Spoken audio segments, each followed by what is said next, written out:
Hey folks, welcome to Snowpal podcast. Our guest today is Kathy Baldwin. Kathy is the founder, CEO of Finally Business Infrastructure. Kathy, thank you so much for taking the time to chat. Oh, I'm so looking forward to this conversation. My pleasure to have you on the show here. There's like four topics we have, and we'll get to as much of it as we can in the next 60 minutes or so. Um, Before we get into any of those topics, Kathy, if you don't mind giving a quick intro about yourself and your business to our audience. Thanks again for having me here. My name is Kathy Baldwin. I'm the founder and CEO of the Finally Business Infrastructure, and I help experts who have built their business with their expertise and their knowledge, remove the knowledge and everything from their brains and put it into systems and architecture. Super. Thank you so much. I just pulled up your homepage while you were introducing yourself. So, without further ado, Kathy, we could jump into one of the topics. Do you have a preference from within the four as to which one you want to get started with? Well, they're all different variations of the same thing. It is basically about the convergence of tech and AI and automating the actual business systems that we know as human beings. So we can go anywhere you want to start. Thank you for giving me the option. We'll talk about AI at the very end because, like I always tell people, these days you cannot have any conversation with anybody, whether it's personal or professional, without AI being in the mix of things. So we usually try to end with conversations about it, if not for the whole thing being about it. So I'll save that for later. I'm Okay. gonna pick one of the other three, almost at random, but it's not because I want to start here actually. Before you invest any time, energy, and money into marketing, fix this. Before I ask you fix what, can you just get us into the topic, Kathy? The first thing I do when I work with clients is find where the friction and the gaps are. And if you amplify anything in your business without addressing the friction and the gaps, all you're going to do is amplify them. And so before anyone invests in more PR or marketing or any tools, anything, the first thing you want to do is make sure that what you're amplifying is what you want to amplify. Okay, so I'm a lot of what I'm going to ask you, Kathy, is just from my perspective as somebody who's pretty much limited to software companies. I run one of them today, and before I started doing this, I worked for a bunch of them. So just sticking to say software engineering as a business, can you give us an example of what it is? What have you seen people try to fix, or before they started, before they invested in marketing and whatnot, spending their dollars? What are some of those things that you think they should have fixed, but they more often than not did not end up doing it? So many times, people are leaving corporate or starting businesses or growing businesses that are based on their expertise. So they don't necessarily understand sales cycle. They don't understand lead generation. They don't understand conversion. They don't understand any of that process. And so they built the business usually through their conversations one to one and showed their potential clients how they could help. Well, that gets exhausting when you go into scaling. When you want to grow your business, if everything is dependent upon you being able to guide the entire process, then you are not able to scale at the same level you want. Most founders are so good at what they do. They automatically fill in the gaps and become the glue, they become the system. And in today's day and age, you can't afford to grow while being the glue and holding all of those pieces. You've got to figure out to make sure that your system runs smoothly. Oh, there's a lot to unpack there. I'm going to go with my perspective. A lot of what you said they could also very well have been you, because all the mistakes that you mentioned that they did, I think I've done them as well, a fair share of those. As an engineering founder, I've said this in my other podcast, but I'll just repeat it for your benefit here and for the audience listening here. Uh, we try to forget everything else that doesn't relate to our core skills. You Mhm. know, because not because we intend to, at least not intentionally. It's because there's enough fish to fry in areas of our quote unquote expertise, if you will, that we know that we're going to run into these number of issues, the known unknowns and whatnot. So Yeah. we are bogged down by those items. And then when you get into doing something else or selling when we started selling our software, we stumbled into a plethora of other issues that we actually never knew about, or even if we did know about, because you're not a child, you're an adult, so you kind of know about it, but that does not mean you know how to follow through on those issues and how to address those issues. Just knowing about them does not really help unless you know what to do about those. So what you said there resonated with me straight away. What do you think, how should founders go about this then? How do they avoid some of those early pitfalls? Well, let me clarify why and how that happens so that it takes the blame away from these founders who are struggling, because there is zero blame involved. Most of us came through corporate where there was a department for everything. There's the marketing Right. department, the sales department, the customer service, the accounting, all of these different departments that are needed to deliver an exceptional service for our clients. When we take our expertise, we're usually an expert in one of those areas, not all of them. If that, right, at most at one. Right, yeah. Yeah, but the client requires all of it. And if we're not delivering an exceptional experience for our clients by moving them through the process as seamlessly as possible, then it doesn't matter how smart or how much of an incredible service or product we have, the customer is not going to be our raving fan. They're not going to be creating high reviews. They're not going to be purchasing additional products, all sorts of different things. So, the first thing you need to do is what I call a friction audit. And that is to take a look at your entire sales cycle from the client's point of view, from where you first find them, what the problems that they have, to the solution that they're looking for. And you need to Okay. audit that entire process. So what does let's if we have to break this down, and I'm going to take our example of Snowpal as a company and some of the businesses we are in, but it doesn't have to be that. We could take a generic problem as well. Let's say we have B2B and B2C products, Kathy, and what you said there is directly applicable to our B2B offerings, right? We're selling to businesses. Say one of the things we sell is we build APIs and publish them so other businesses can build their software quicker, like using AI and our APIs. The idea is you can go to market a whole lot sooner. So that's the core problem. Say we're that's the business we are in. We have other Well, products as well, but just to do you focus on mind? that one item. Sorry. Can I just Sorry. say that's Yeah. not Go. that's not the problem. That's the solution. Correct. Yeah, that's not this problem. You got. No, I agree. So we have to speak to the problem that you're solving as opposed to, that's a great point you make. In other words, don't necessarily talk about the product and its functionality. Talk about the pain points that it addresses is what you're saying there, right?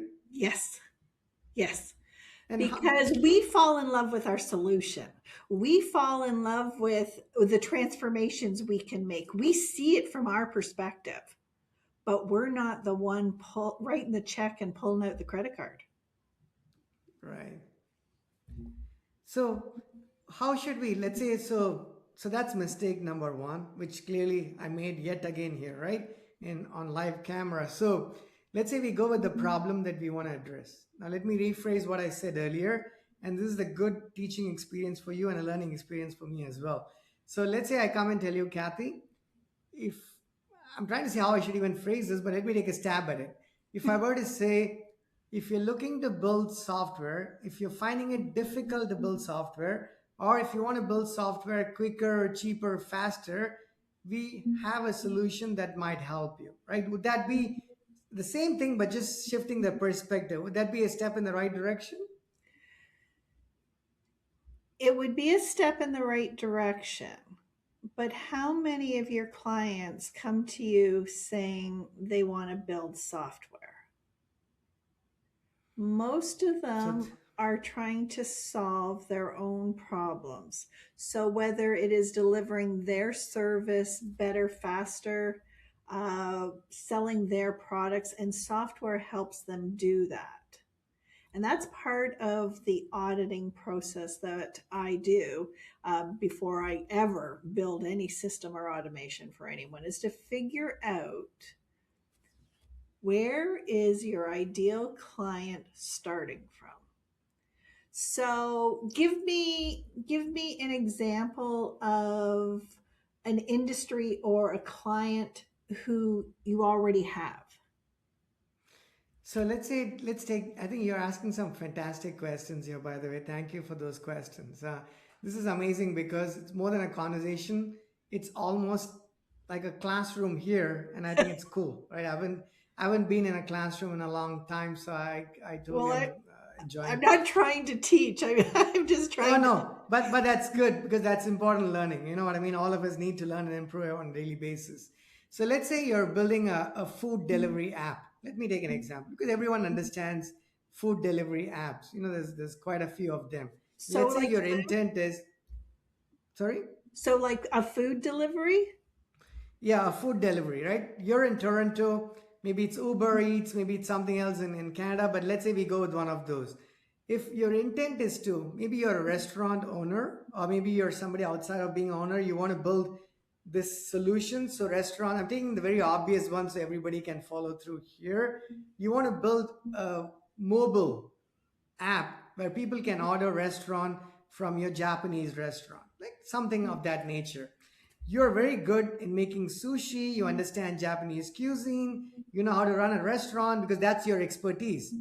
But to have a mobile app that works to express the needs of your customers, sure, they're buying food, but perhaps you want to make a distinction in the way they order Japanese food from the way they order any other food, for instance, just hypothetically. So you want to put an app in on their phones that's Kathy Baldwin, right? You go to the App Store, download Kathy Baldwin's restaurant app, and then they start placing orders and having those interactions.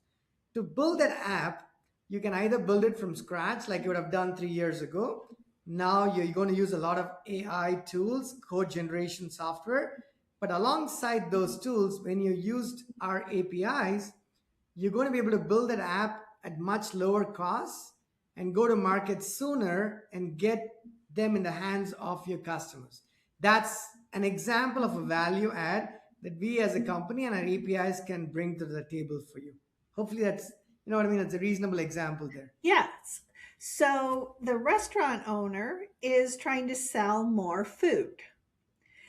They're trying to get the experience that they deliver in their restaurant when they are face to face with their clients, which has made them successful. They now need to do it in a way that gives that same service without their touch, because there's the software and automation and everything in between. So, what they're looking for is the wow factor. They want it easy, they want it inexpensive, they want it accessible, they want to stand out, they want to showcase their products, they want to showcase their specials, whatever it is. Right. And your service is the bridge. Correct. But if you're So if let's, you're selling them how easy it is to build out or everything else, instead of you can do this for less money, access more clients, it's dynamic, it knows your clients, you know, all the things that they're trying to achieve. it makes sense, right? So the first part, just to summarize what you've taught me and told us so far is, as opposed to going and yelling at the top of my throat saying, hey, we sell software or APIs, what we should rather be yelling is, here are the problems we can help you solve. For somebody who's building a mobile app for a restaurant, you have a certain set of problems that we can address. But if you're doing a business in the insurance industry or some other in the auto industry, then the problem happens to be slightly different. So we have to express those problems differently. Which, it's important to note that, Kathy, because it's easier said than done. Because while, this is not something that, let's say, I would have never known or heard about, but that does not mean we don't make those mistakes even repeatedly. There's a big gap between the two. That's what I was trying to call out for earlier, right? As an adult, you understand the rights and the wrongs and the differences, but the muscle memory sometimes wreaks havoc almost all the time. Because when you start doing it, you're like, you go back to the original shape of like a spoon or whatnot, and then you behave, with the physics of how you originally are as opposed to how you essentially should be. Do you see what I Yeah. mean? Yes, yes. And you've made an amazing point that I want to go back to. As human beings, we are used to having conversations face to face. We can hear each other's voices, we can see the body language, we can sense what is happening within that interaction. When we are building out business systems and solving problems, we need to put ourselves into that situation and see it from our client's point of view and figure out, where did our client start looking away? Where did we lose them?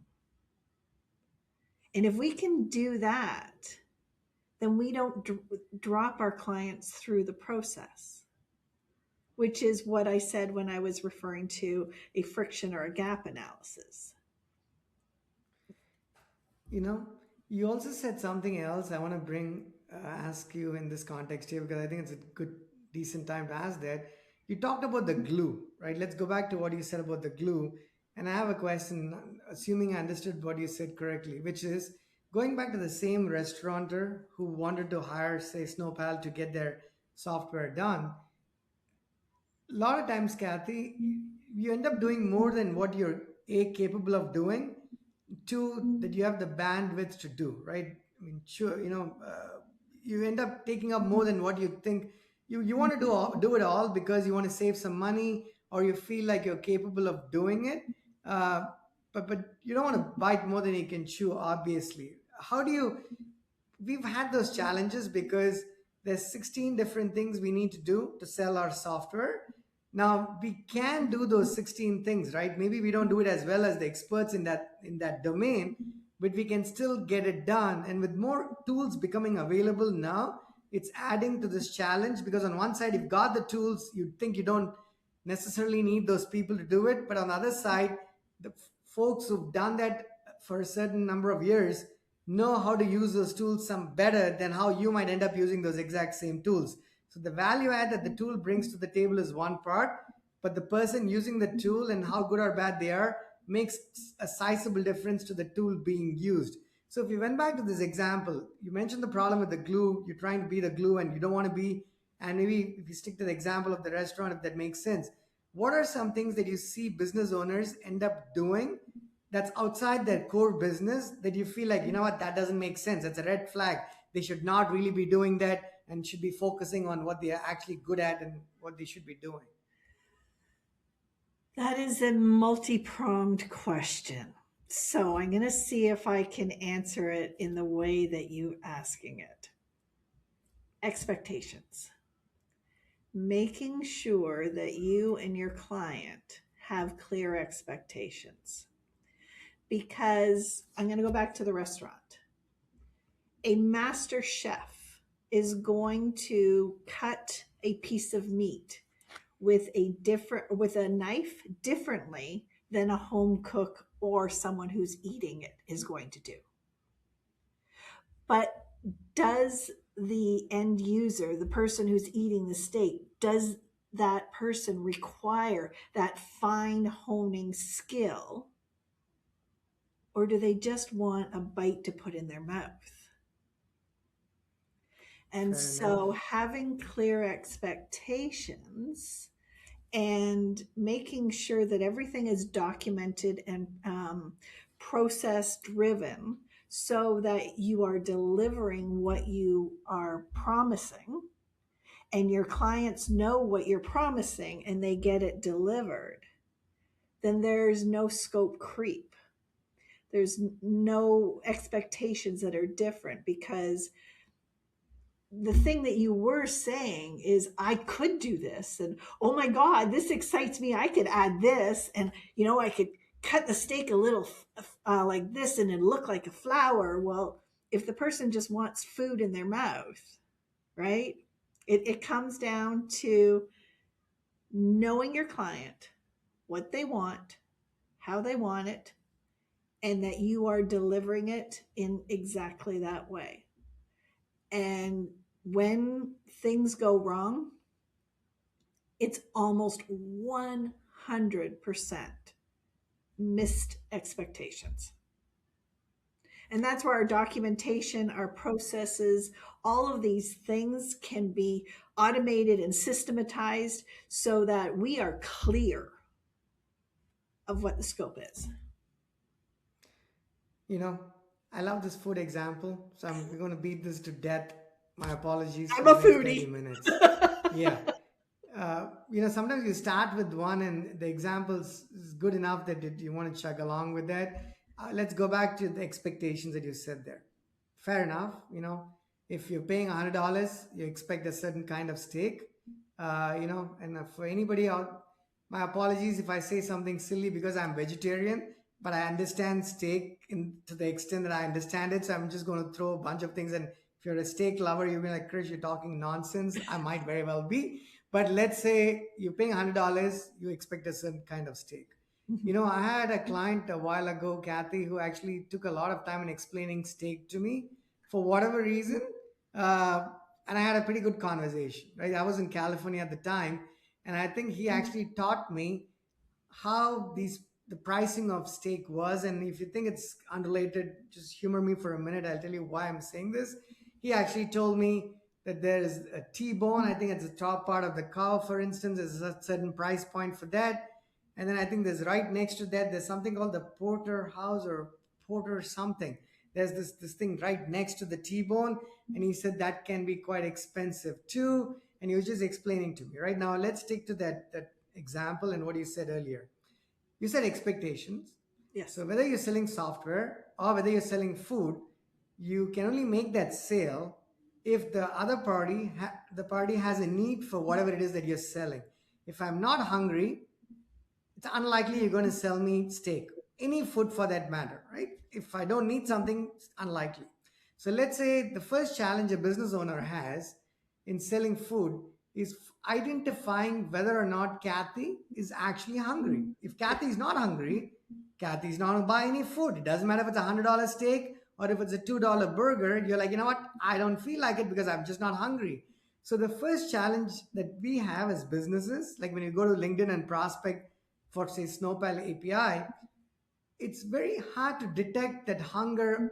It's not easy because people don't come out to LinkedIn and say, I'm hungry. Just sticking to our analogy of food earlier.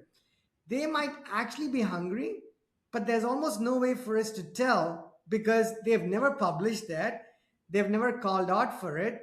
And no matter what they've written in their descriptions and profile and what they do, does not give us a clue that they have an appetite to consume food.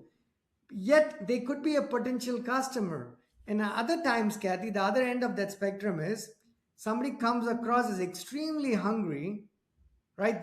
And you think like, oh my God, they're really hungry. I can sell them anything. I could sell them a McDonald's burger for like $60 because they're desperate for food. And then you start having the conversation and you're like, you know what? It does not look like they were even hungry to begin with.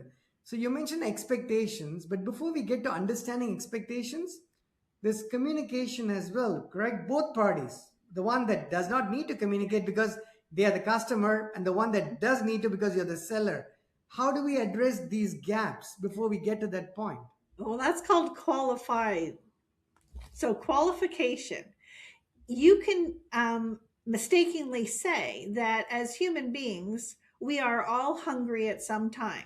So that means we have 100% availability that all of these customers are going to want our product because everyone is hungry and everyone needs to eat. But like you said, they might not be hungry at that time. They might not have the resources. They might want the steak, but they're not in a financial position, or they have something going on that is taking their attention away that isn't a high priority. And so we need to be able to qualify. See, this is where what I do, okay, is what I do is I take the sales and marketing and deliverability of the product and service and run it through the process of figuring out, qualifying leads, putting them through, figuring it out. Because if you make the assumption that you have a steak and everyone eats, that means that everyone will buy your steak. Well, you just said you're a vegetarian.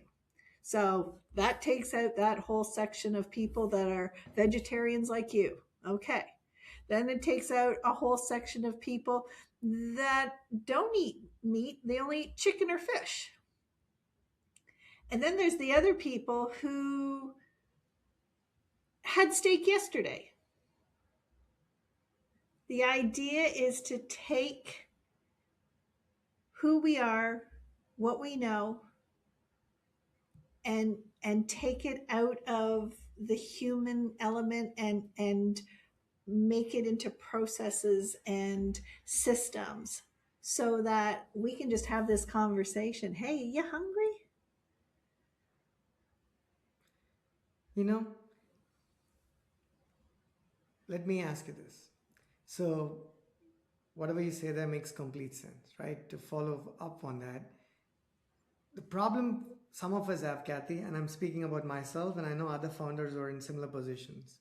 Part of our challenges when we run these companies with our, passionate ideas and execution as well is uh, sometimes we're ignorant, and that's not a good thing. But that's actually better than times when we are not ignorant. And here's what I mean by that: when we're ignorant, we're ignorant enough or not stupid enough to acknowledge our ignorance. We are so ignorant about something, but we do know we're ignorant, we go look for help. That's a good thing. But the problem is mostly we are not necessarily ignorant. We understand that you can sell steak only to somebody who's hungry, to somebody who's got the money to pay for that steak. Otherwise, they should be buying a burger, and only to somebody who probably eats meat. And so you don't want to go to certain pockets of India where cow is a holy animal in India. And if you try to sell steak there, you're probably not going to make a lot of money, right? So you could be in the wrong place. You could have the best steak, but where you open Morton Steakhouse makes a lot of the difference, right? It does not matter what you're selling sometimes, it's where you're selling it and who you're selling it to. Now, to find out that you mentioned qualified leads, let's talk a little bit about that. To get to those qualified leads, as we continue to run our business, Kathy, we try a number of different things. Some work sometimes, and some don't work, so we change courses. Casting a wide net. We've tried some sales automation platforms that people recommended to us. So we're like, you know what? Let's buy the subscription and run it through. Well, too bad. Email servers have gotten really good these days, but sometimes gotten quite bad. That even legit emails don't end up in inboxes and they go to the others folder. And you might as well be dead if you have to send emails to the others folder because nobody's ever going to look at it. So where is the fine balance here? On one side, we think, hey, you know what? There's like 4 million people in the business of building software in the US alone. So we've got a lot of people we can reach out to, but we don't have the bandwidth to reach out to 4 million people. So going to have to be picky. So do you cast a wide net? Do you be selective? If you're selective, what approaches do you take? And also, what platforms do you typically rely upon to doing some of these things? Okay, that was 10 questions in one. Sorry, no, just go with it. No, pick any of them. I'm guilty as charged. A lot of Yeah. times I say a long sentence with like 16 different things, but just pick one that makes the most sense to you. Let me give you an example. Years and years ago, I had left corporate and went out on my own. And I had the mistaken identity that I did not know what I was doing because it was a different market. Even though I had all that experience and knowledge and everything, there was something in my head that said, I don't know how to do this. And so I went to find the solution and plugged into someone's system. And they said, it should work. Just keep spending money. It should work. Just keep spending money. And because it worked for some people, what you were just describing is our businesses are not one size fits all. And a tool is a tool is a tool. But how is it applied to your business? How is it tweaked? How is it functioning? What is the ROI? What is the ROE?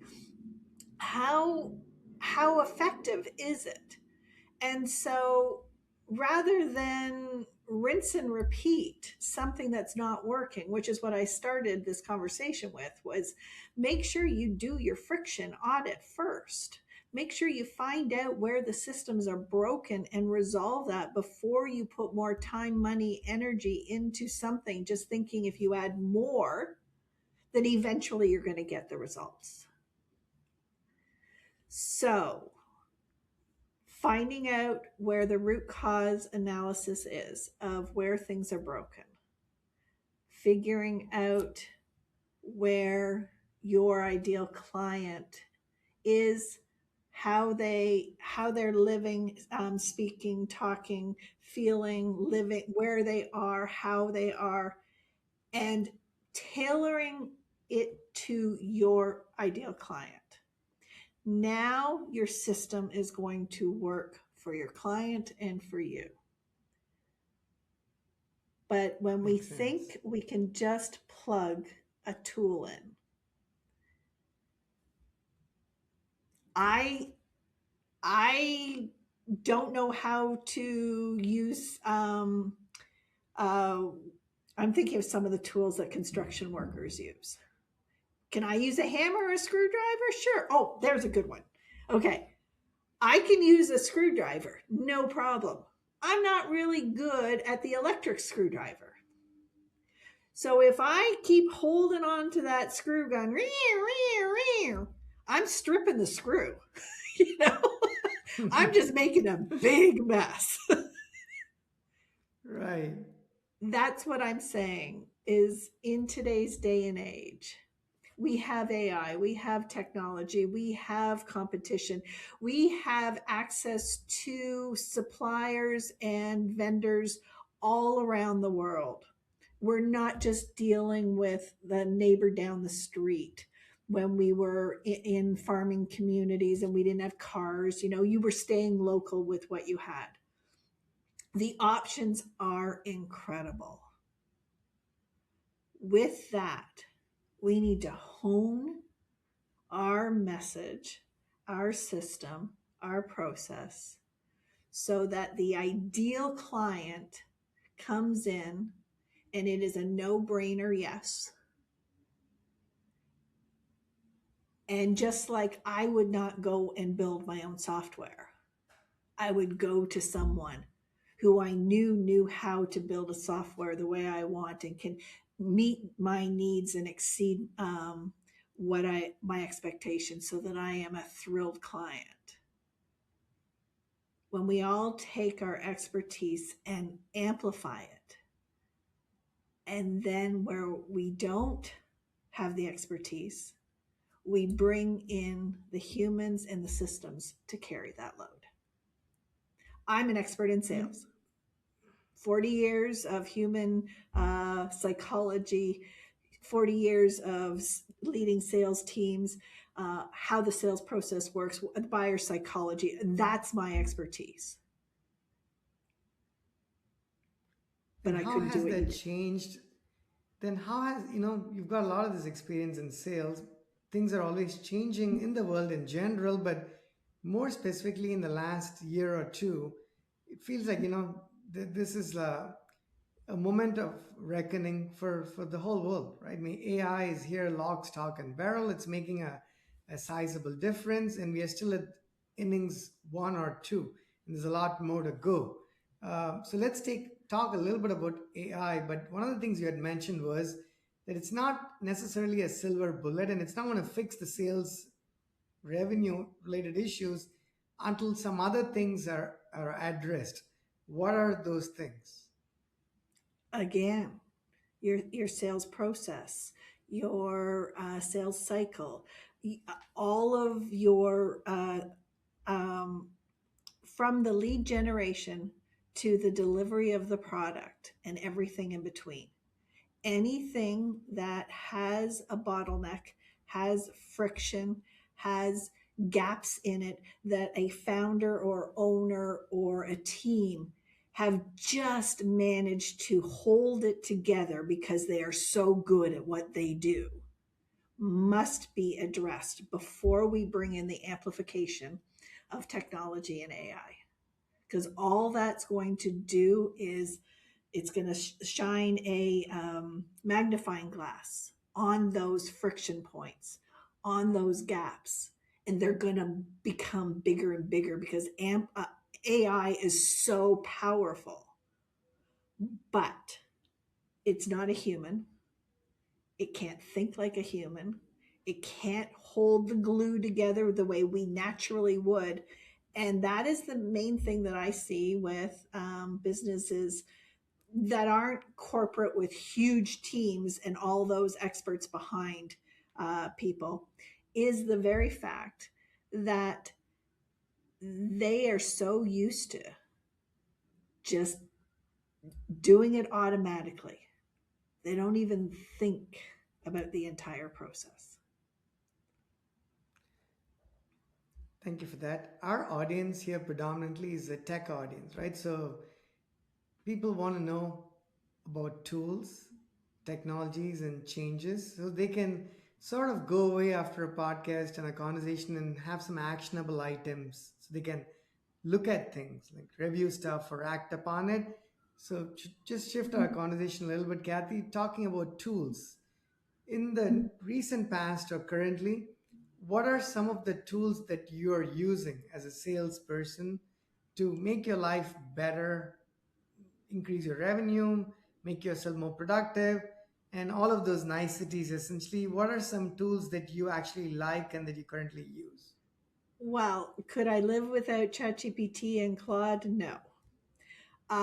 But there are tools for um, presentations, graphics, social media, for deliverability. There's tools for productivity. There's tools for back end automation. What I do is I'm not a tool expert.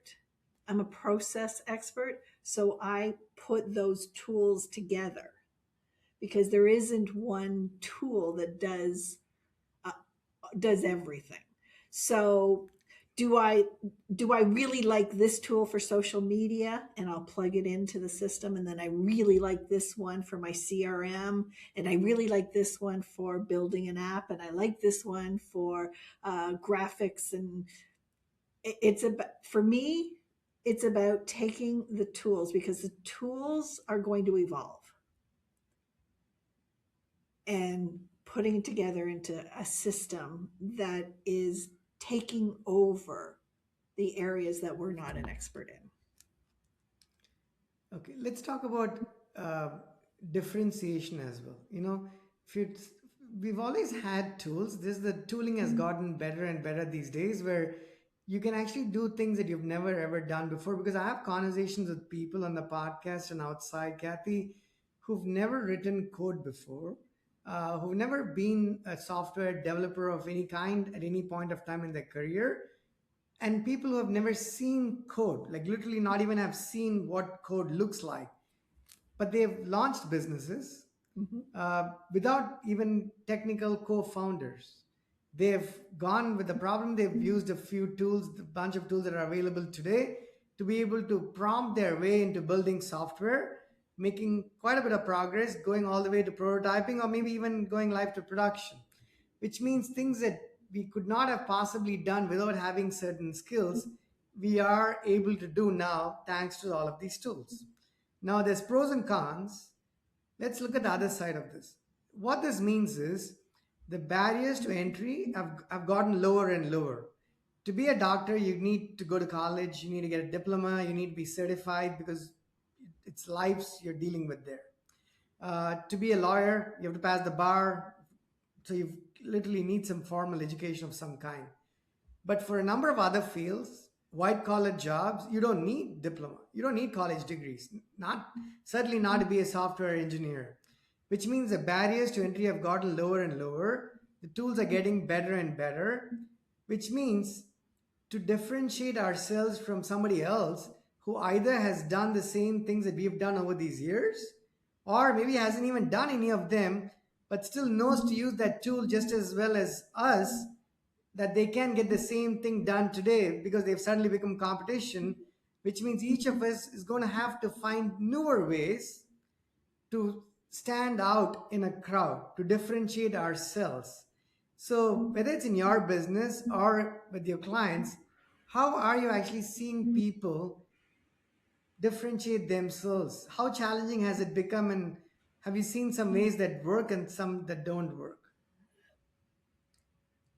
I love how you ask such in depth, layered questions that I could come at it Thank from you. so many different perspectives.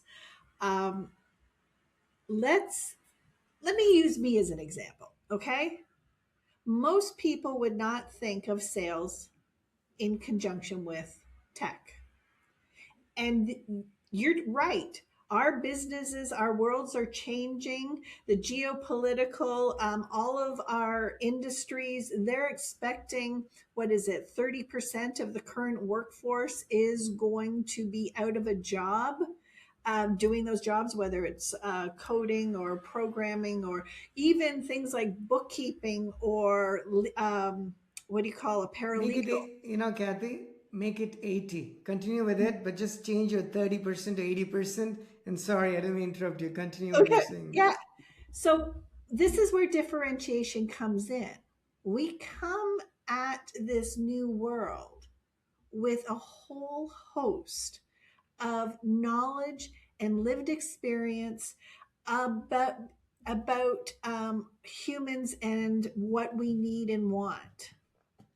And when we use the tools to fulfill that service, just like you were talking about the Japanese food restaurant and having a tool to sell more food.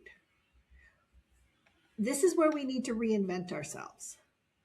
If you want to become a tool expert, you're going to be chasing that incredibly fast. There's a new tool every day or hundreds. Like it is impossible to keep up on that.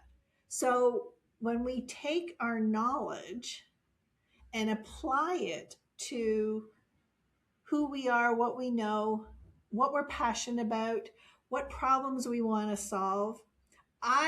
Okay, this is me going on my high horse for just a quick minute, okay, because it's about to come out of my mouth. So I'm going to warn you. No worries. I believe that this time and place that we are in right now is the call for humans. Knowledge used to be available to kings and the clergy. And then it went to the scholars. Knowledge is a commodity now.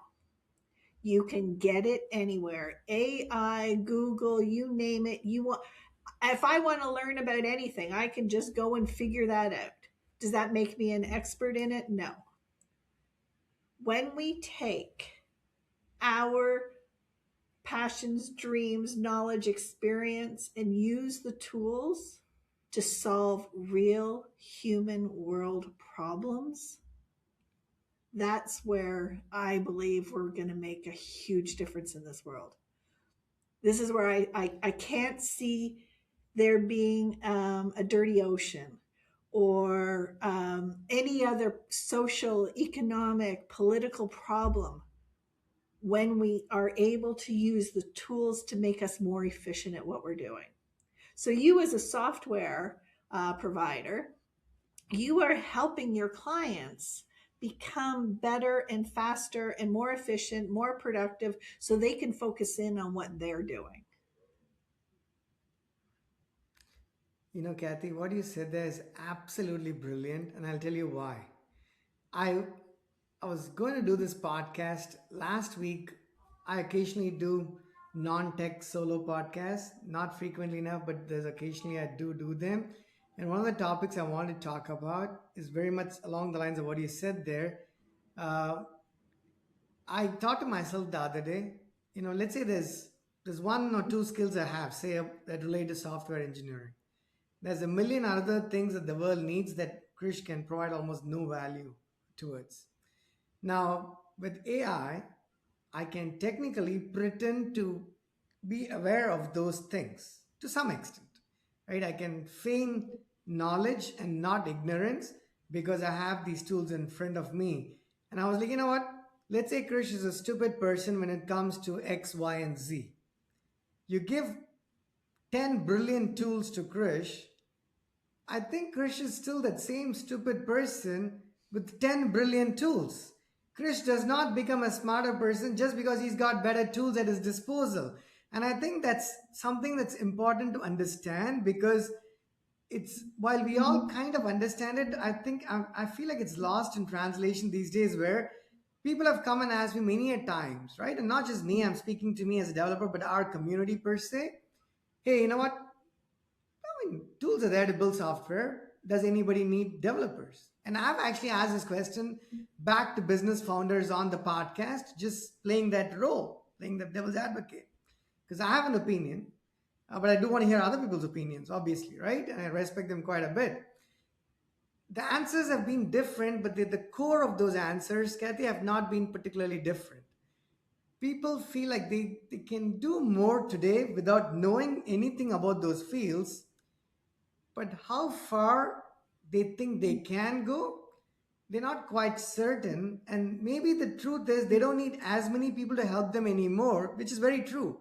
You don't need 10 people dev teams that you had before. You can have 2% dev teams, but you still need those 2% dev teams, at least in the near future. So the skills that we have, you need to amplify those, like you said earlier, but also find ways constantly to find those layers of separation. Hey, how can Kathy do the same thing that Krish does, but remarkably better? Because you have a certain intellect, you bring that to the table.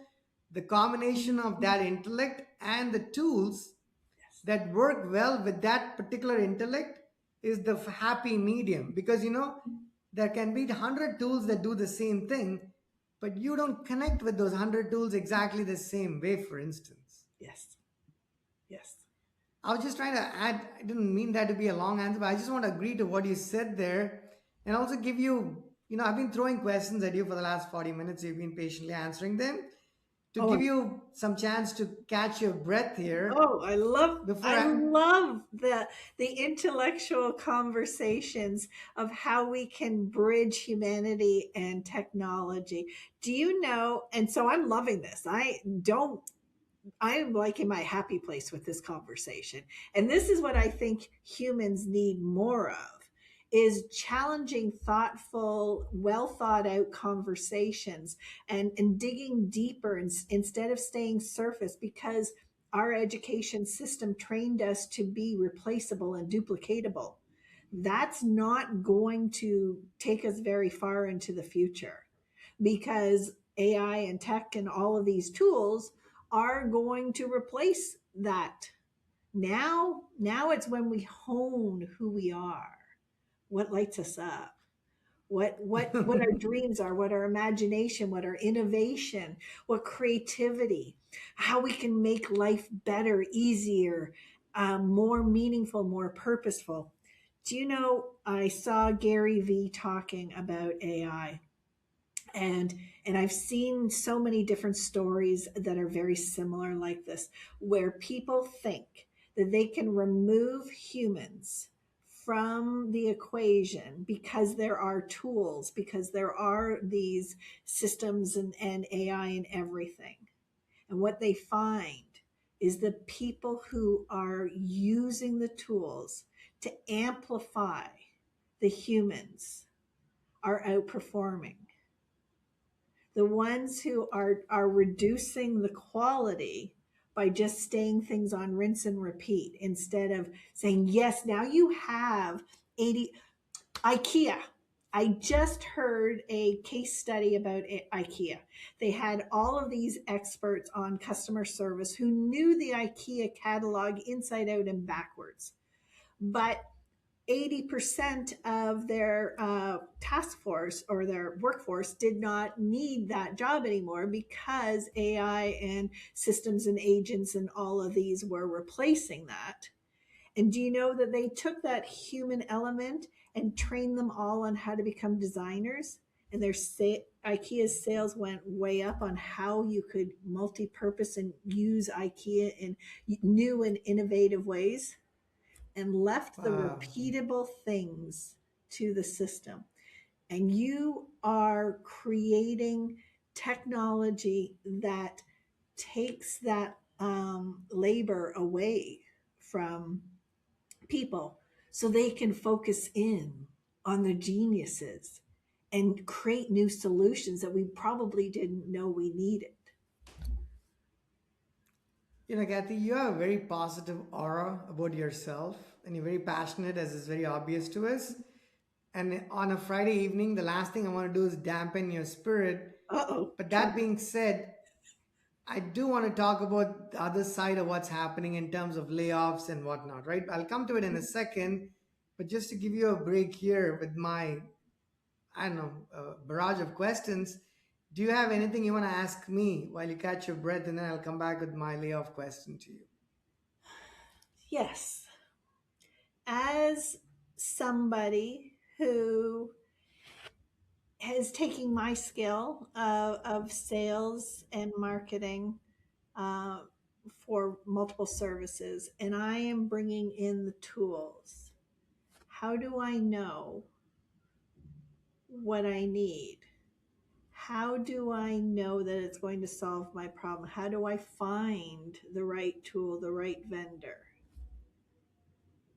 Sorry, Kathy, can you say that one more time? I want to make sure I understood the question. Just one more time, sorry. You're providing the tool and the technology. What do you want potential clients to know so they know you're the right one? Wow, good question. Very difficult question as a business as we learn this, right? So I'm going to answer to the best of my ability here.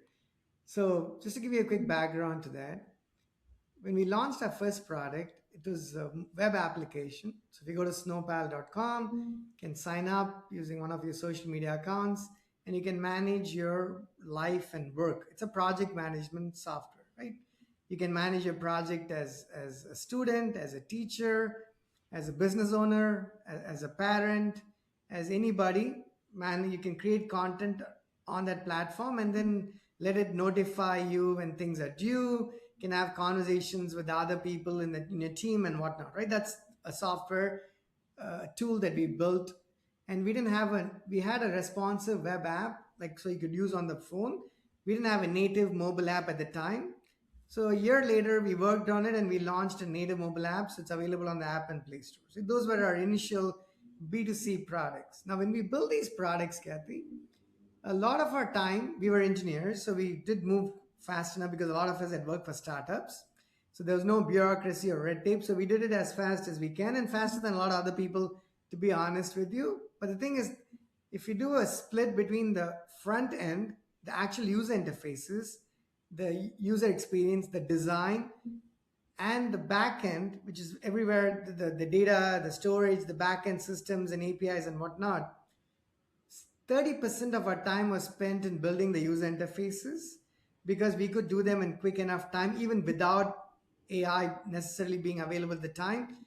It took us a lot more time, more than twice as long, to build a robust backend system. So we recognized it was not news to us. We kind of knew that was what was going to happen, but it was more profound that we recognized that, okay, it's taking a lot more time and money to build one piece of this puzzle. And then we try to talk to other founders, solopreneurs, small companies, startups, and whatnot. And it became obvious that their challenges were not particularly very different from ours. Their businesses were different. They were solving different problems in different industries, but the core of where they spend the time building software was not necessarily very different. So we decided to take what we had on the back end, the 70% of what we spent time and money building, that was private, we made it public and made it available to other businesses. Now, it took some time and design and re architecture for us to re provision our private backend systems and APIs and make them public, but that's what we did.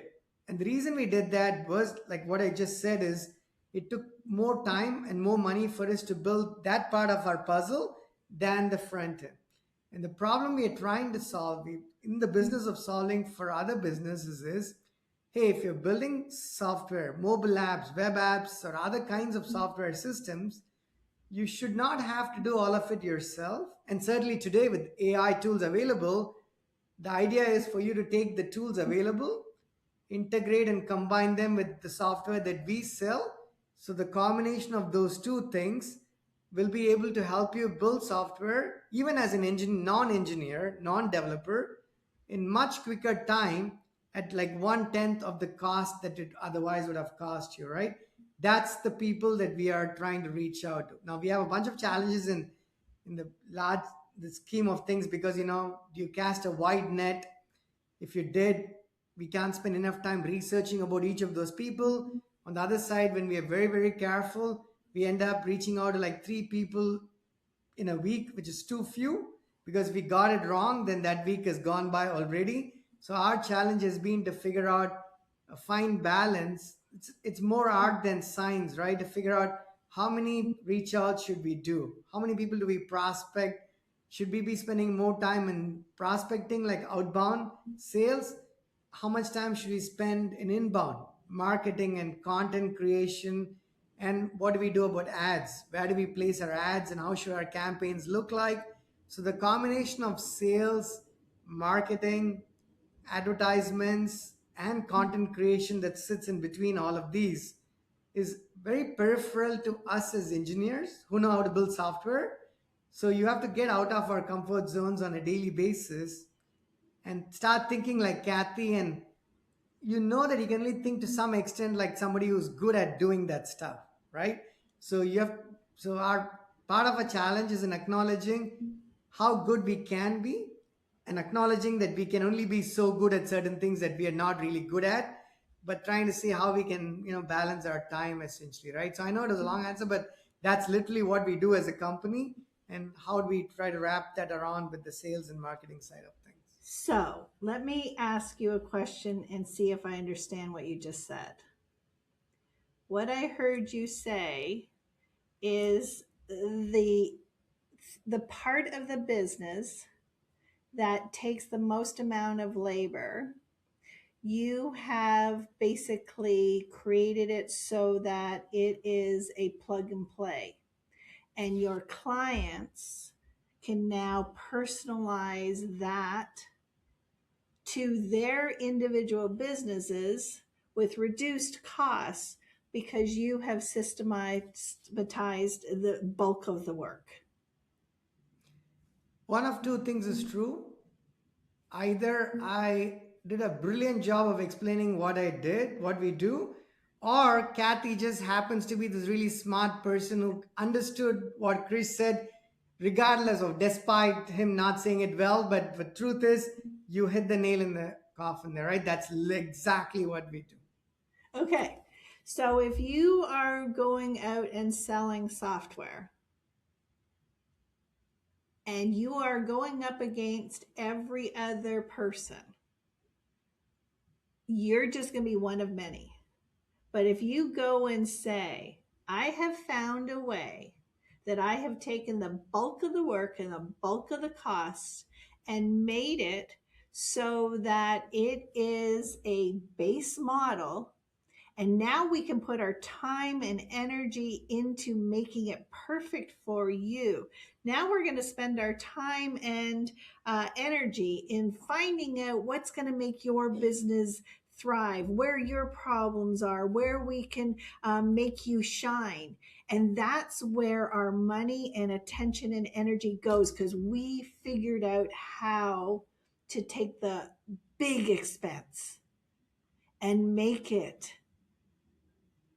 duplicatable so that we can put all our time and energy into making it perfect for you. That's I could not, that's the I genius couldn't. of what tech and this time is you figured out how to bulk out that work so that you could create a custom solution for multiple people without being a custom shop. And Kathy, you said it very well there. I want people to understand that, when if I had heard you say the same set of words and sentences 5 years ago, I'd have been less appreciative of that. And here's why. Because, what you said makes complete sense. It does now, and it would have done so 5 years ago. The only reason that it comes across with it resonates a lot more with me today than it would have done 5 years ago. I want to explain why that is, because I think it might help some other engineers like me out there. The reason it would have resonated less 5 years ago is because you understand those words, you understand the sentences, and they do make sense collectively. But it's one thing to understand statements and sentences, but it's yet another to digest them, being aware of the pain that you're going through and those things relieving you of that pain. I don't know if I'm articulating this well enough, but what I'm trying to say is when you've lived through a certain set of problems, when then somebody tells you here is how you should do it, even though the answer could exactly be the same, it makes a lot more sense because you've actually lived through that problem. But if I'd never lived through that problem, it would be like, yeah, that makes sense, but it ceases to have a profound impact. And sometimes it's important for it to have a profound impact before you run through those pain points.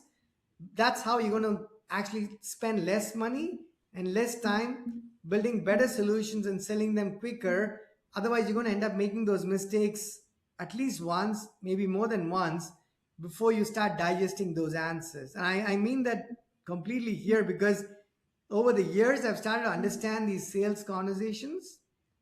I've always understood them. Let me rephrase it. I've started to appreciate these sales conversations in the last few years than I've done so in my entire career as a developer. And I think this is a moment of reckoning for other developers as well because you don't have the luxury to just write code anymore because the tools do a better job and they do a lot of it. So you're going to have to become more well rounded to create the distinction between you and everybody else out on the streets of Toronto and Washington, D.C. that can also write code. That's very, very important. I think you cannot stress that enough. Yeah. Yet, I think some part of the world is still in denial simply because they've not gotten those pink slips, which is why I want to have that conversation with you. But before I get to that part, anything else you want to ask me? Well, I want to say, as an individual, I don't want to buy, forgive me for using a brand name, I don't want to buy Microsoft, where the tool is the tool no matter who's using it, and it's just this is what happens. For my business, I want to know that someone can come in and know who I am, how I serve, what I do differently, and have you go, you know what? I can do that. I can do that for you. As you were talking about that, I'm thinking about mass produced houses. I think in metaphors, by the way. You go into a subdivision and they're all very similar. But if you go to a custom home, it's very different and unique and personalized.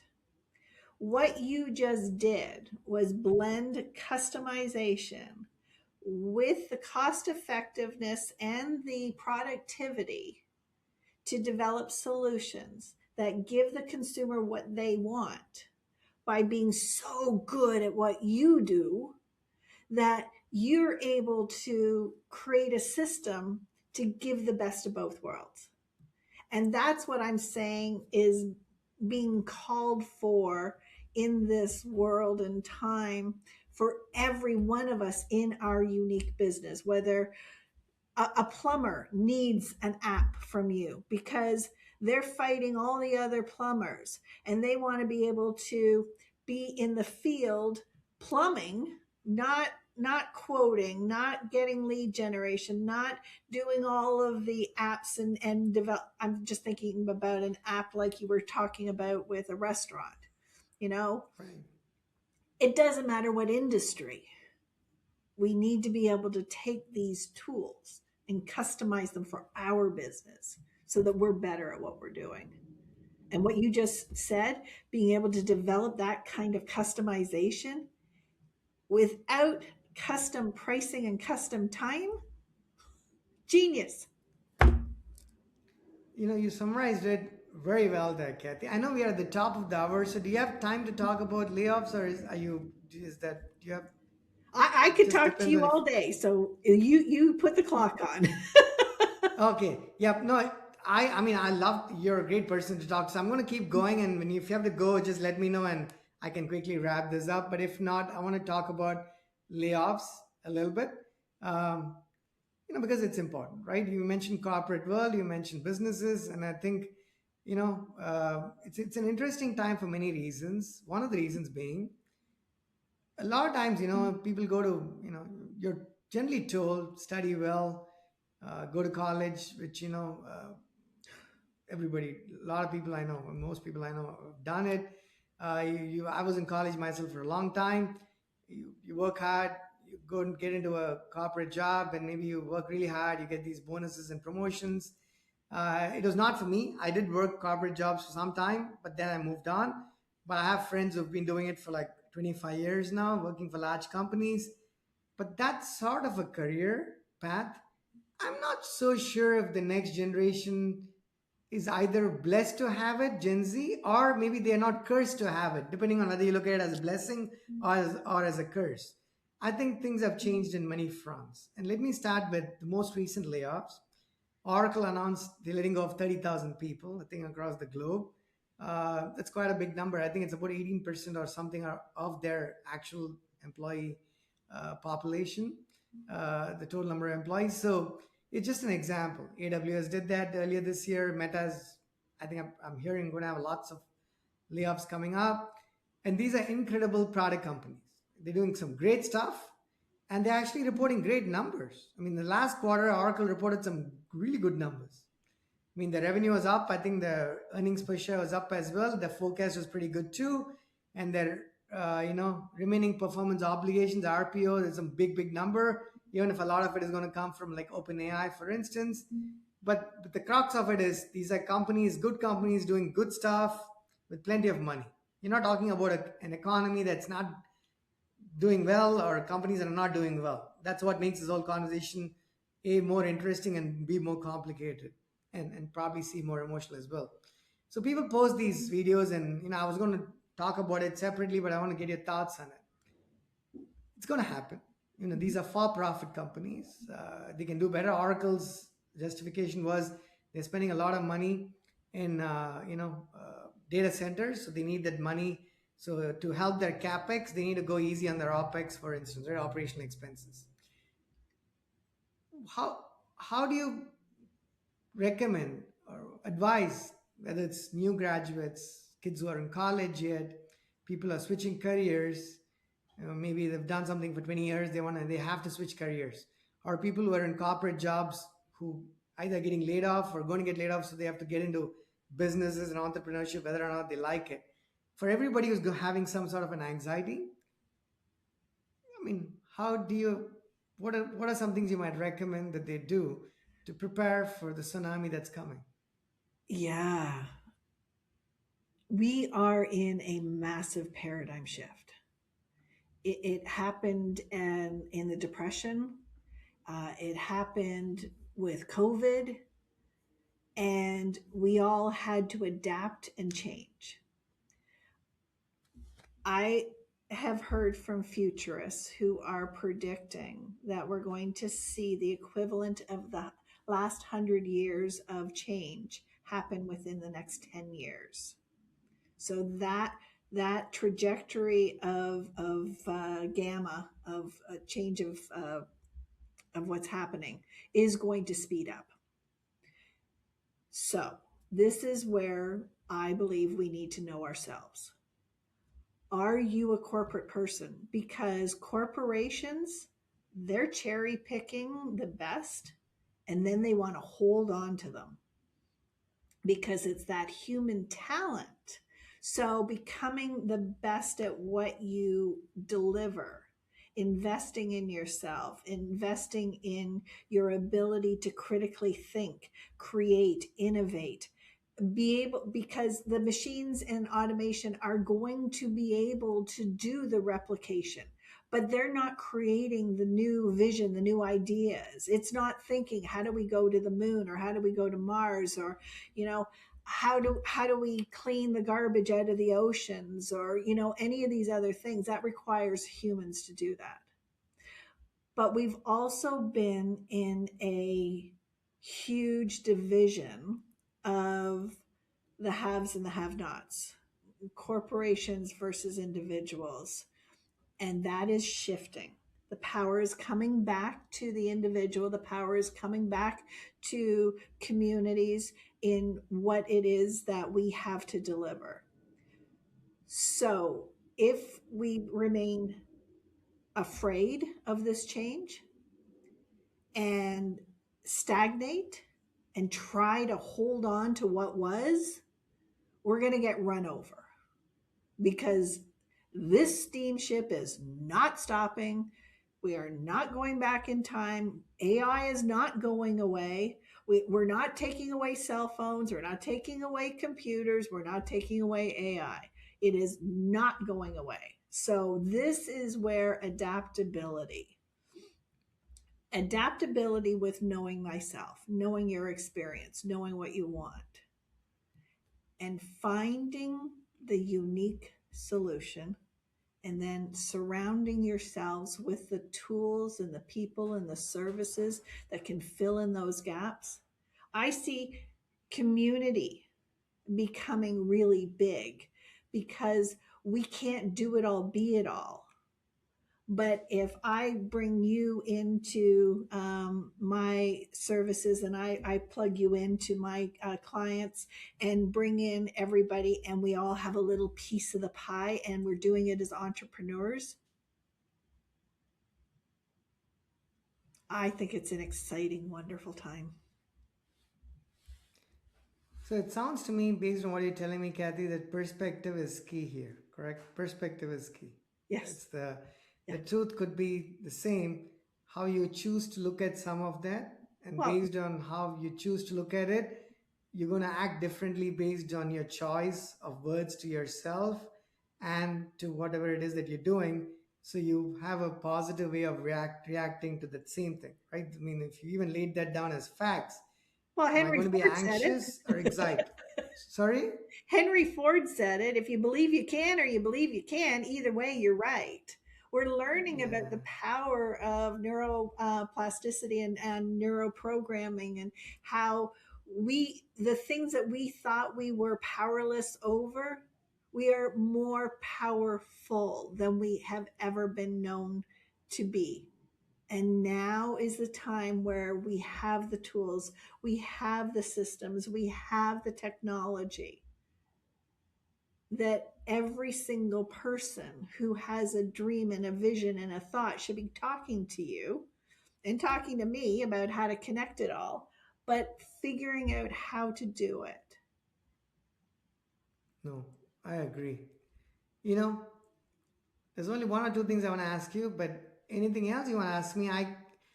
We do, our business is in software, but our next work that we're doing, Kathy, is in the space of fintech. So we do spend a fair bit of time, some of us in the company, in the stock market, to help us build that next tool better. So you can ask me anything. Not that I'll know the answer, but I can try to answer if I do about finance or AI or software or anything else too. If you want to ask me anything else, do go for it.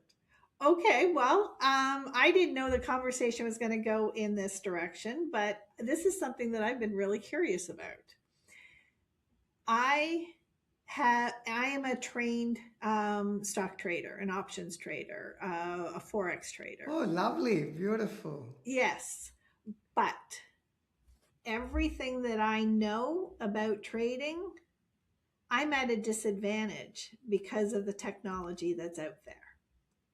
I can't think, see fast enough to be as competitive and to have an edge.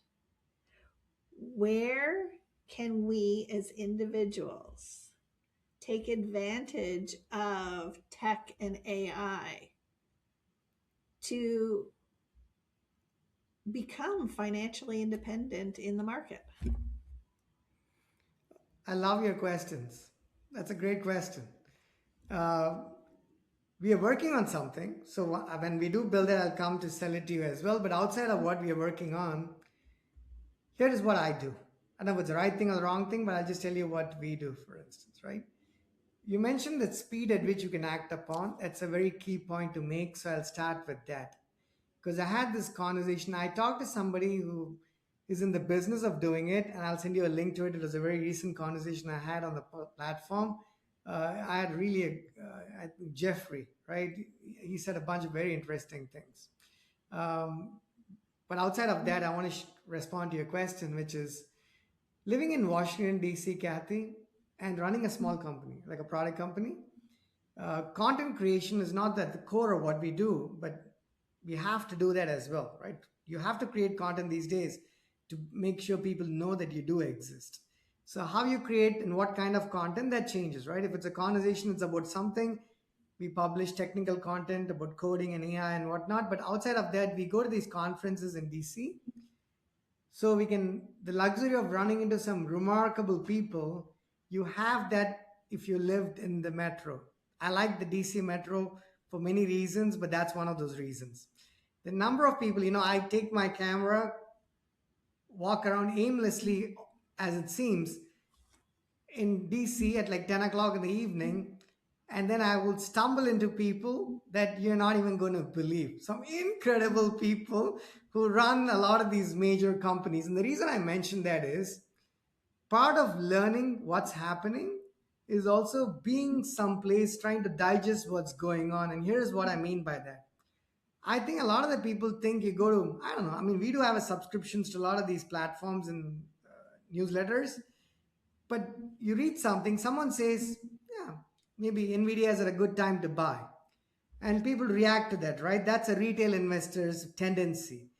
I always tell my son is like, if you're reading the news and you're reacting to it, you're way too late already, right? That's the market's already baked those numbers in.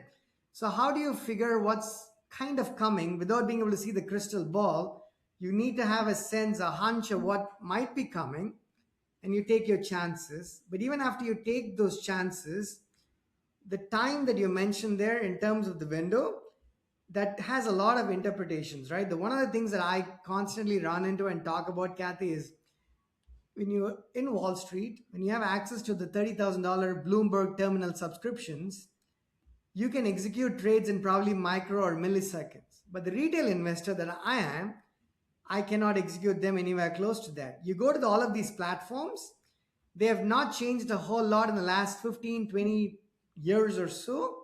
That I have to enter the ticker symbol. It takes half a second for it to pull up the ticker. It gives me the price. I enter the details. I submit it. If you're a long term or a short term investor, maybe the time does not make a difference. But if you are doing some amount of day trading, a lot of it makes a lot of difference, right? Now, you can deal in micro or milliseconds, but you've got to at least deal in some reasonable seconds. In 2 seconds from when you think you want to execute this order, you want to be able to execute it, but the platforms don't necessarily support that. So each of us has to take our own approach. It's funny you should ask that, because we also have an education platform as part of our product suite, and we publish courses. And I could be wrong, but I'm positive we published a couple of courses that talk about how do you take a 6.5 hour trading day, break it down into sessions. How do you start at 9:30 in the morning and end at 4 o'clock, possibly, assuming you don't doing pre-market or after hours trading? And what are some of the disciplines you can maintain? Now, the idea behind the course was not to tell you what to buy or sell. That's not our prerogative. We're not an investment advising firm, but just from in terms of processes, what you might be able to do. Because I talk to people, right, Kathy, like students who come graduated from with finance degrees. You ask people the basic questions about the metrics. What is the price earnings ratio? I mean, what is the difference between revenue and earnings, for instance? Or what is the price to sales ratio? I was perplexed that people who graduate from these great schools have these wonderful diplomas. I mean, I'm not surprised because I was in college too, and colleges don't teach you what you exactly need to live life. So you have to go make some of those mistakes yourself, but hopefully you learn from other people's mistakes because it's much more expensive to learn from your own mistakes. So we break the day down. I don't know, hopefully it's answering some part of your question, but we take the day, break it down into different sessions, and have a very methodical, quantified process of how you approach this. Not what you buy or sell, because that's a different problem altogether. But let's say you've come up with a decision to trade NVIDIA on any given day. Whether you're buying or shorting it, you may not want to short it, but regardless, how do you go about that day? How do you start your session? What do you do within the 6.5 hours? How do you react to the market? Should you react to the market or should you not react to the market? How important are the geopolitical news that come out? I mean, the day and age we live in, geopolitics plays a crucial role. I mean, you could be investing in a great company at a great time, but if the geopolitics is not working in your favor, it's not going to help you if unless you're a long-term investor, right? So the long answer to your question is we've taken a lot of these daily problems and put them into both podcasts and course. I'm not trying to pitch them here, I'll be honest with you. I'm just trying to answer the question saying the only way we could solve their problem as engineers was by quantifying every single thing. The more subjectivity there is, the less some of us process or understand it. So the idea behind sharing all of that information was to try to remove the elements of subjectivity to the extent possible. So you at least know, you know what, oh, the day is 6.5 hours. I can break it into 13 sessions, 6.5 sessions top of the day, 6.5 sessions at the bottom part of the day. How does the market generally move? What are some charts you could possibly look at? And all of those things. And alongside them, using these tools and even the positioning of the tabs, I will tell you, right? Like when we do trade, execute these trades, Kathy, how many desktops we have on a MacBook, how do we navigate and maneuver between those desktops, and how many tabs do we have on each of those Chrome sessions makes a tremendous difference. Because if you have too many tabs or too few tabs, you're not sure which one you're getting to by the time you want to execute upon that trade. And I think it becomes very important for day traders because I'll give you a very very recent example. When the market opened on Thursday morning in the US at 7:30 in the morning or 7:45, give or take roughly, before the market opened, right? Pre-market, I think the Nasdaq futures was down 400 points, 420 points. At 10:20ish in the morning, which is only 45 minutes after the market opened, it went from minus 450 to plus 50 points. So you're talking a 500 point fluctuation 45 minutes into the market opening.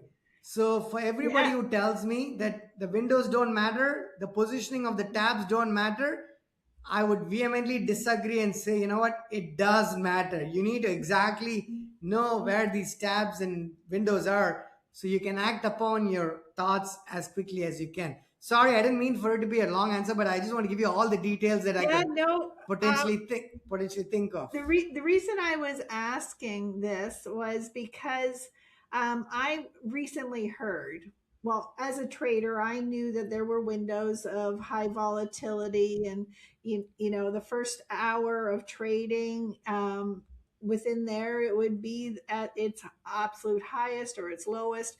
But that movement, as long as the market is moving, you can pick a direction and make money as long as it's moving.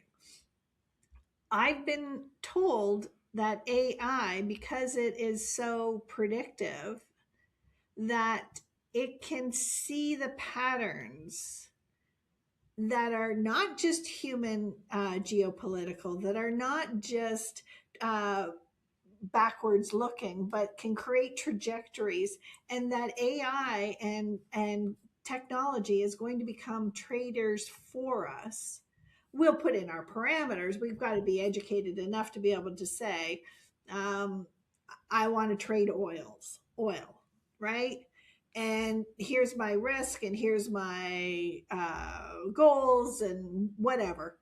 But where do you see AI and tech for bringing the power of the stock market to the individuals? That's such an outstanding question for more than one reason. And I'm going to take a stab at answering that really, really, really smart question. So you're talking algorithmic trading, like you said there, right? You're talking algorithmic trading with computers making all of these decisions. And of the many important things you said there, one of the most important things, if I have to pick the most important of all the important things you said there, Kathy, is you said it's not just trying to make decisions based on what transpired, but you're saying it's also trying to be predictive about what's possibly coming based on some trends that it can pick up, right? So that's where it gets interesting. Now let's dissect it a little bit, right? Now a lot of these LLMs, it's basically the richness of AI is directly proportional to a large extent on all of the data that it's able to quickly see. It's got access to a lot of data, but it's also able to get through that lot of data in really, really quick time, right? So now it has access to incredible amounts of data, and it's able to quantify and make decisions and come to draw conclusions from that large volume of data in like such speed that it's 10,000 or 100,000 times faster than a human could possibly do. I'm just taking a random number there. But what you also said there, Kathy, is the predictiveness, right? Now it can project what's coming. It can try to extrapolate what's happening and pick up data and information from different parts of the world and say, okay, this is where it might be going. And if that ends up happening, let's say if Kathy and Krish both have access to the exact same tool that is able to predict what's coming. Let's pretend that we do have access. Let's say there is a tool that does algorithmic trading. There are some that do it, but they're only going to get better and better. So let's say we both have access to the tool. So one part of the question, as I interpret it, is where do we again? This is again going back to a lot of what we discussed, but having a more concrete example here, right? How do we differentiate ourselves? Because if both of us are using the same platform that is able to give us the same answers, what are some ways that things could be different? Here are some ways that I can think that it could be different. For one, there are going to be a number of different tools. So each tool is going to be ever so slightly different from the other tool. So depending on which tool you're using, there could be a slight variance that's brought to the table. But let's even assume ceteris paribus conditions where both of us are using the exact same tool at the exact same time and also are in the exact same stock market. So everything else is even. It's only us as humans being different. Some of the things that could be different is what kind of questions you're possibly asking that tool. That's one thing. Two, the trade patterns of Kathy and Krish are going to be very different. Maybe each of us take $100,000 to the table, but perhaps the risk tolerance that you have, Kathy, might be higher than the risk tolerance that I have. So even though we have the same amount of money that we want to potentially invest, and let's say we also want to invest in the same industry, like both of us want to invest in semiconductor tech industry, right? So it could be Nvidia, it could be AMD, it could be Broadcom, it could be Marvell, it could be Intel. But within those, the tool knows, hey, Kathy's risk tolerance is higher. So maybe Kathy might trade Supermicro, SMCI, whereas Krish is going to keep a distance from SMCI given all that's happening to that company. That's another variance.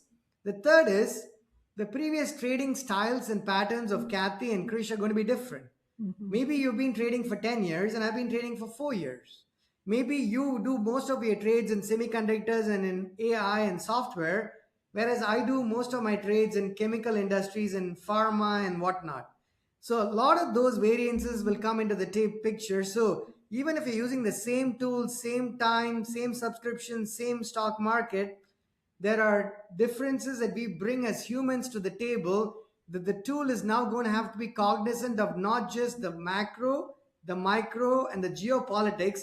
It's got to be very sensitive to each of us as individuals, so the predictions actually turn out to be not just correct, but they are more contextual to what we're looking for as investors and traders. If not, if it ends up recommending a trade that's good for Kathy to Krish and what's good for Krish to Kathy, then we're going to dump the subscription and go to a different platform altogether, right?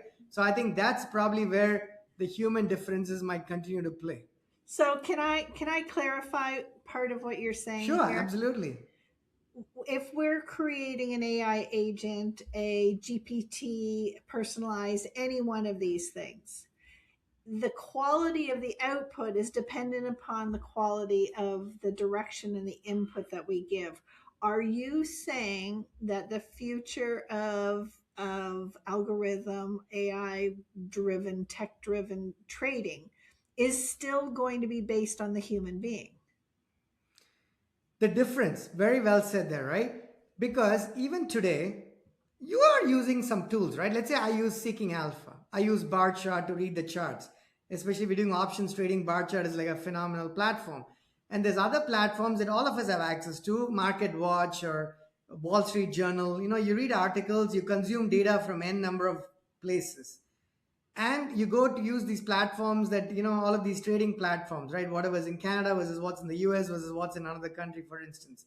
But they got similar features, right? So it's not like we don't have tools today, because 30 years ago, people had to go to the exchange and probably yell and stand. Yes. If Yes.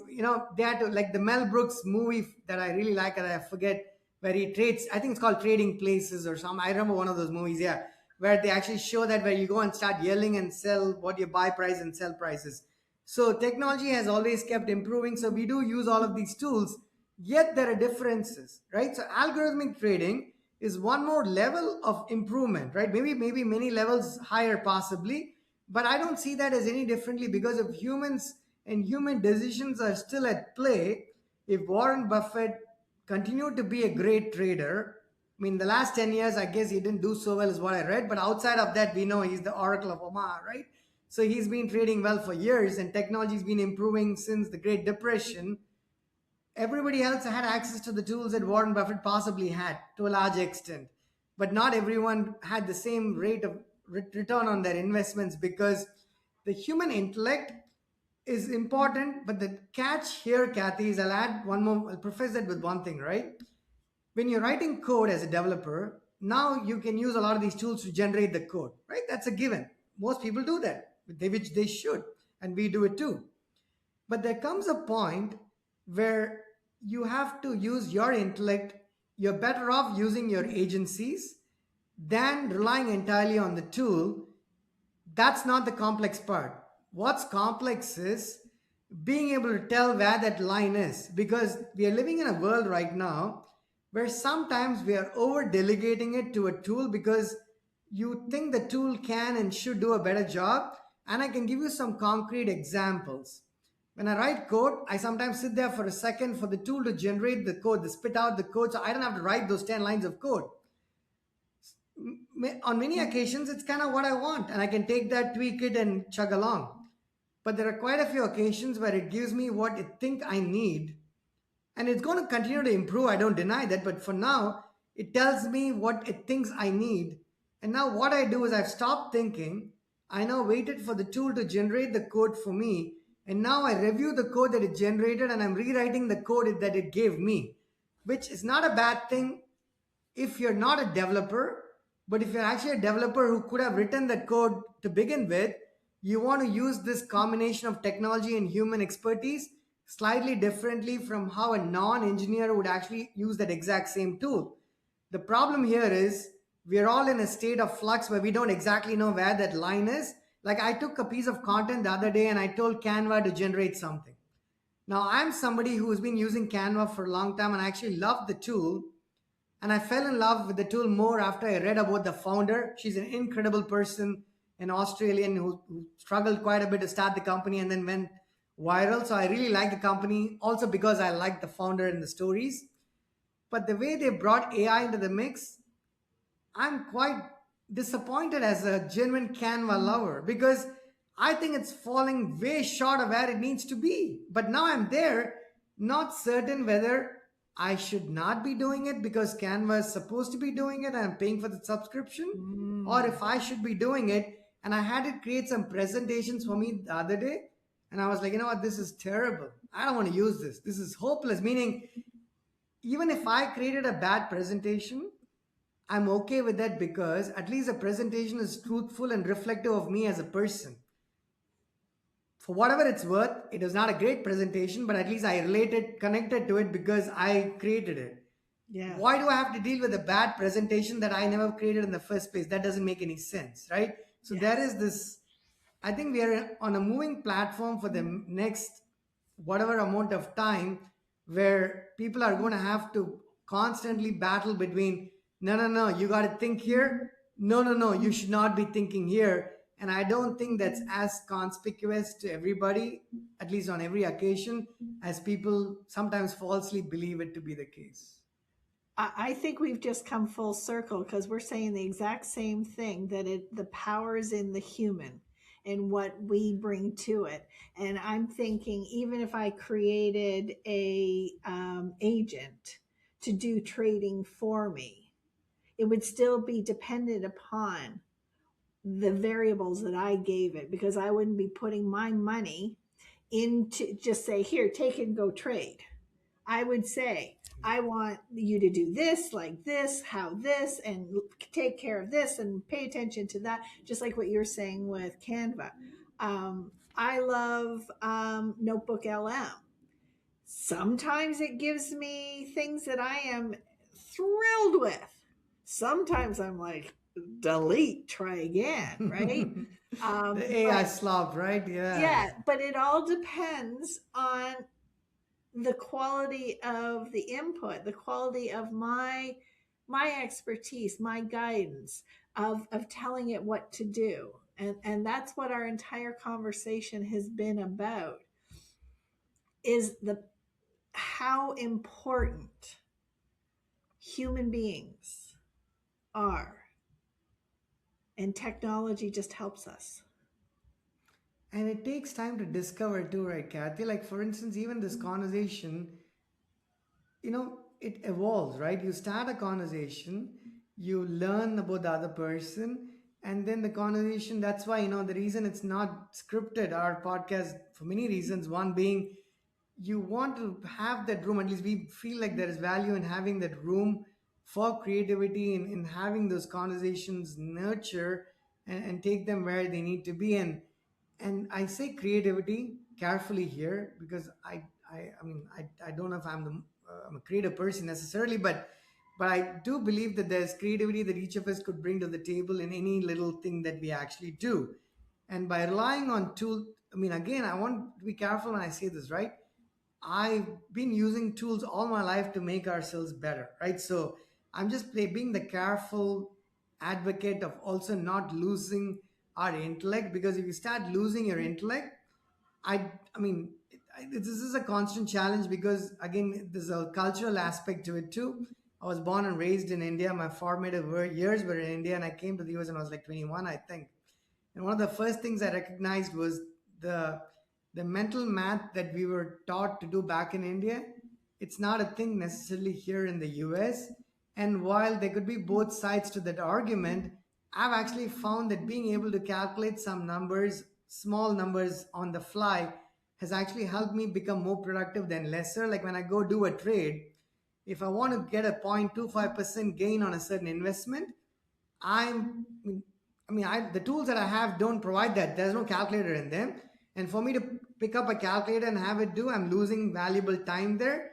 I can mentally calculate that 10 times faster than the tool can do it for me. So I'm not losing anything by actually being able to do it.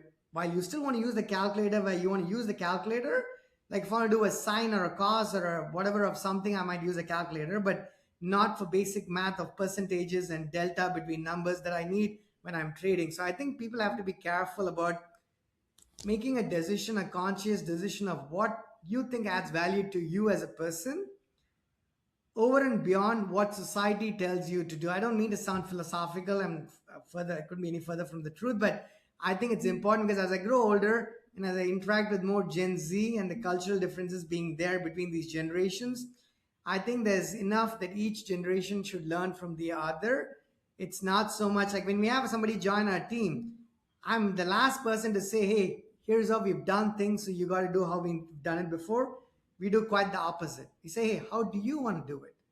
How is the current generation wanting to do it, and then try to see where the gaps are and address them. Because I've been in one too many companies where I've joined there and they start dictating terms to you, and I'm like, you know what, you'd never bother to figure out what I could otherwise have done.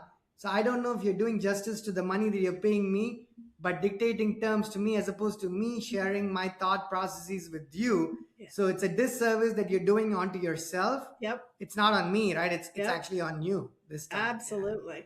Absolutely.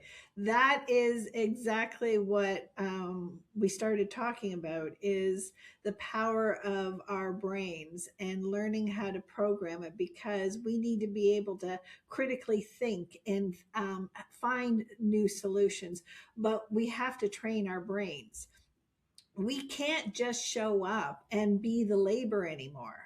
We can't just rinse and repeat and expect the same results, because that's where technology and machines are going to come.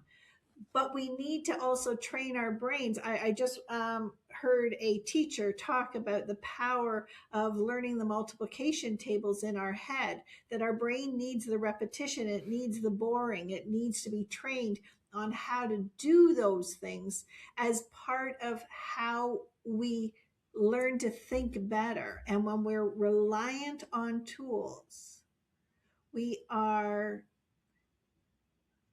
passing the human judgment and the critical thinking onto someone else. And there's never been a more important time for us to be using our own brains and our own critical thinking.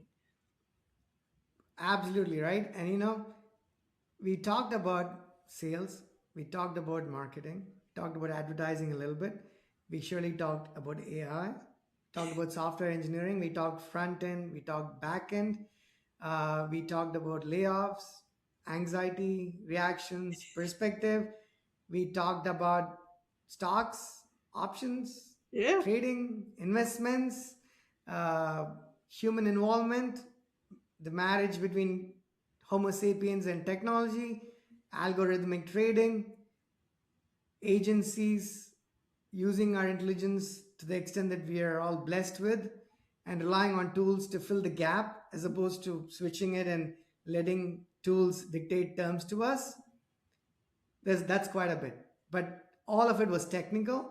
So maybe the last 10 minutes, Kathy, we could just ease into the Friday with a very casual conversation and Sure. maybe call that wraps. Does that sound good to you? Absolutely. Okay, let's talk.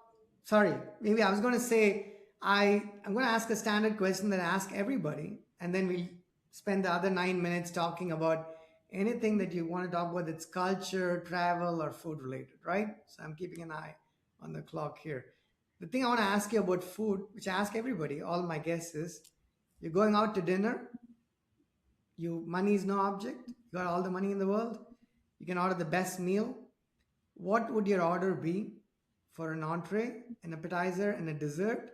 It does not all have to be part of the same cuisine. You could pick your favorite from any cuisine you want, but there's got to be one dish. What would that one specific dish be in each of these three categories? I'm going to twist your question a little, Sure. because one of the questions that I always ask people when I meet them is, tell me about your favorite meal that you ever had. And every one of my favorite meals, I didn't know what was coming. I remember being in Amsterdam, and my choice was 5 course, 7 course, 9 course, or 11 course. That was my choice. And everything that came in front of me was, oh, what's this? It was a gift. It was a surprise. It was an experience. So when you ask that question, if I can have anything, I want the experience. I want the chef who knows the quality of the ingredients that he has right now that are the freshest and the best and what he can create. And I want to dive in and experience that rather than me controlling it and saying, I want a steak and I want it medium rare and I want a baked potato because I know exactly what that tastes like. And I love how That this question connects to everything that we've talked about. So let me ask you, Krish, what would the answer be for you? the answer be for the best meal I've had so far. Yes. You can answer my question rather than yours. Yes, I'd like that. Yeah. So here's again, I grew up in the southern part of India. I was born and raised in Chennai.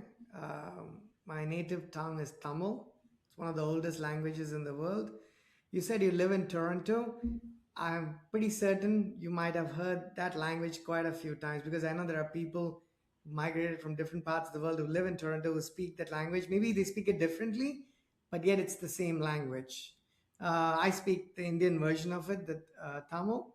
So, southern part of India, very warm weather, right? I come from Chennai in Tamil Nadu. Uh, I'm vegetarian, right? So there's plenty of good food that's outside vegetarian food, but I'll just speak to my favorite because that's your question.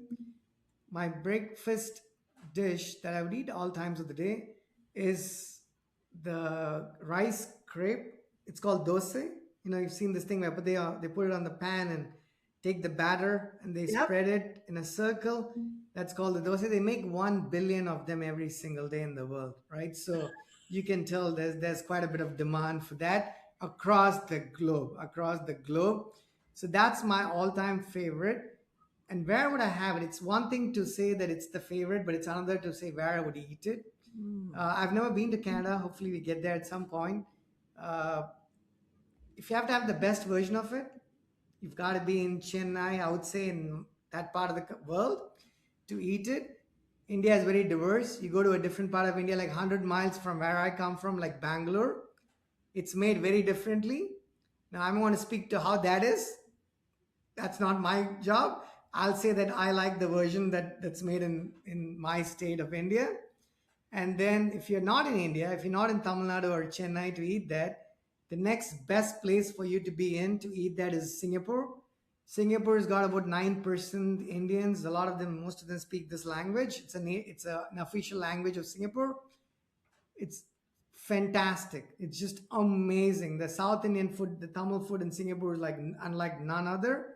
But that's still in Asia, so it's too far. So if you're not in Singapore, which is a great city by the way, you could go to England, right? UK has got some great Indian food.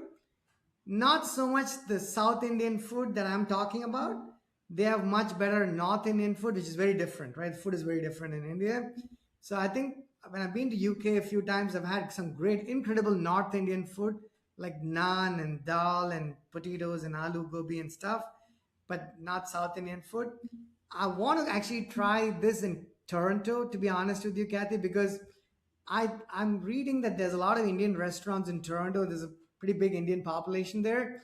So I want to see if the food is any similar. But the one place where I've not had the best Indian food outside my house is America. I've been to New York, I've been to California, I've been to Texas. I mean, it looks like Indian food.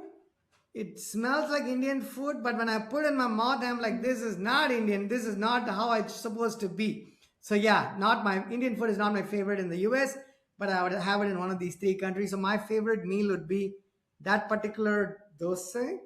And you eat that with a few chutneys. You can eat it with tomato chutney or coriander chutney, and then you can eat it with lentil soup, essentially, right? It's called sambar, but it's lentil soup. I mean, my wife is Indian from Malaysia. She can eat that for a day and she's bored. She needs noodles and tofu and stuff. I mean, I could eat this like 3 times a day for the rest of my life and I would not complain. I'm like, yeah, sure, keep giving it to me. And plus, I'm not very experimental either. My wife and I are not. So we go to the exact same place and order the exact same. You mentioned this incredible surprise you want to have in Amsterdam. You imagine somebody on the other side of the spectrum. We've been going to Einstein Bagels for like 25 years, I think. We've not tried anything but the sesame and the, I don't know, the everything bagel. They've got like 30 other kinds. And she's like, "Sir, are you sure you don't want to try one of those?" I'm like, "Nah, I'm good. Sesame is good. I'll just go with sesame." So that's my answer to your question. Okay, so I'm going to give you a little bit of personal background of me. One of the things that I did in my previous life was an interior designer. And whenever I would design, so now I design systems for people, but when I was designing homes for people, the first thing that I would say is, "What is your profession?" And people would like, "What does that have to do with my home?" Do you realize that you just took one dish and you engineered it across different variables and you showed the differences of honing that one thing? That's what makes you amazing as a software developer. Is that's the way your brain works, is you can take that one thing and see so many different variables and uses of it and hone it into perfection. Whereas someone like me who likes variety and seeing things differently, I just love the way the human brain functions and how we can all look at, like exactly what you're saying. We have one problem, but we all see it through different lenses and different expertise. Unlike LLMs that sometimes normalize things to such an extent that it's incredibly exhausting, where sometimes you want some variation, but every time you run it through the tool, it gives you something so similar to the last time it gave it to you that you're like, you know what? Can you be a bit more human in what you're responding to? Because I do want those variations, right? When you talk to people, you want those cultural differences because they enrich you as a person. You want the food differences, you want the variations. I mean, I'm not a fan of living in a monolithic society where this is one way of doing things, because by doing things only one way, life becomes a bit boring. You don't want the variety that comes with all shapes, colors, sizes, and and everything else that go with it. Yeah. I love it. I love it.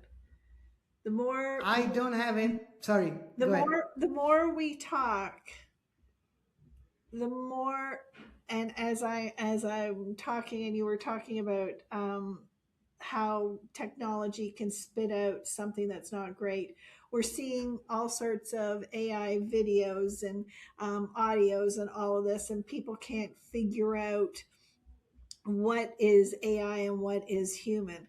It is conversations like this that show what human is and how the energy of conversation and the synergy of bringing different thoughts and ideas and how it evolves and everything. It's just showcasing how important each and every one of us really is, and we can't be replaced. I'm very glad you said that, Kathy, and really enjoyed this conversation with you. I want to give one more introduction so people know Kathy Baldwin. Kathy is the founder, CEO of Finally Business Infrastructure. Kathy, Kathy, kathybaldwin.me. We'll include the link to Kathy's homepage and the LinkedIn profile. I think I've summarized the gist of what we talked about quite a bit. Really enjoyed it. Closing comment, Kathy, before we call it wraps. You are an incredible host, and I have enjoyed this, and I know that your audience is getting so much out of what you're doing. So I want to say, as a guest and as a listener, thank you for what you're doing. That's so kind of you. Thank you so much for taking a Friday evening. Probably the weather is nice in Toronto. You're like, nope, I'm all right. I'm going to chat with Krish. That's fine. So this is incredible. So again, folks, definitely check out Kathy's homepage and Kathy's LinkedIn profile as well, and reach out. You have a need. That being said, Wish everybody a very nice weekend. And until next time, bye bye.